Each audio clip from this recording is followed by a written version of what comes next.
Welcome to Tuesday, March 31st, 2026, and today is National Crayon Day, which feels like a day dedicated to the original creative tool, before tablets, stylus, or digital drawing apps.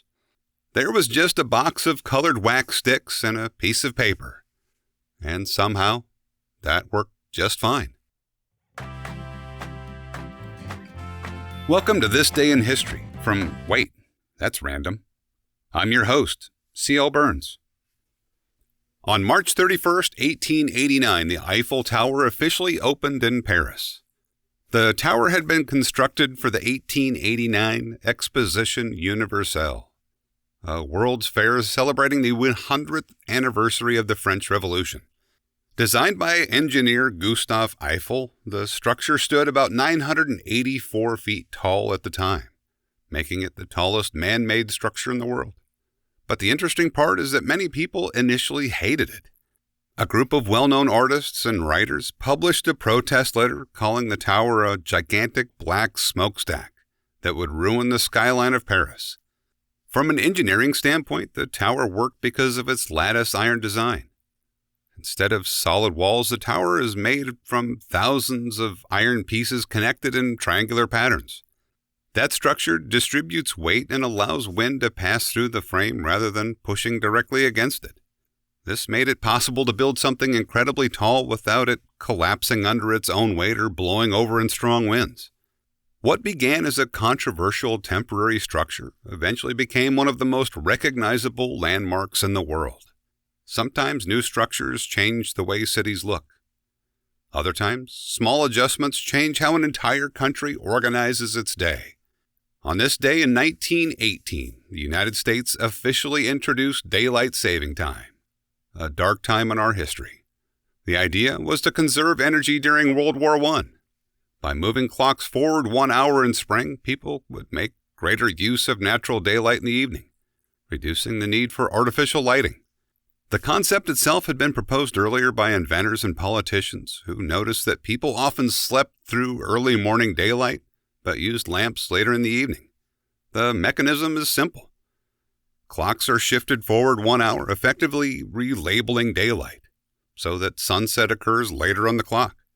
Instead of daylight being wasted early in the morning, more of it falls during the hours when people are awake and active.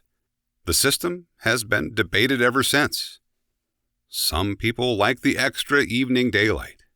Others dislike losing an hour of sleep each spring. But more than a century later, most of the country still follows this practice. Changing the clocks affects how people use time. But in the early days of Hollywood, another system tried to control something different.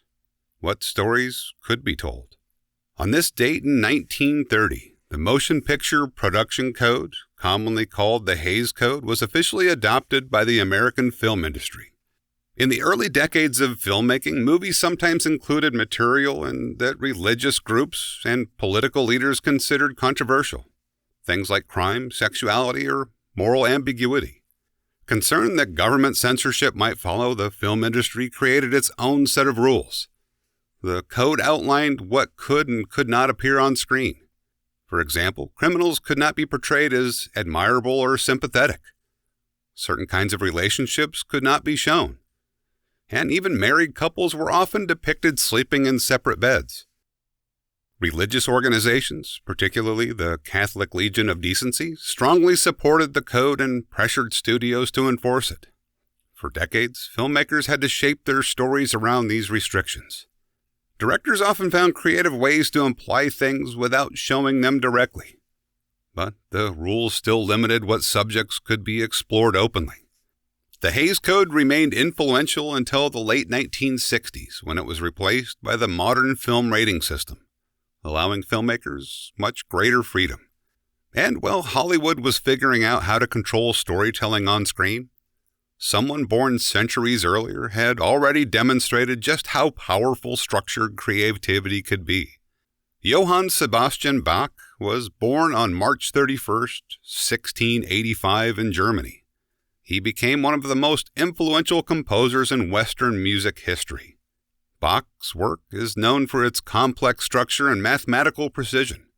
One of the techniques he mastered was counterpoint, where multiple independent musical lines are played at the same time while still fitting together harmonically. If you imagine several melodies happening simultaneously, but somehow forming a coherent whole, that's the basic idea.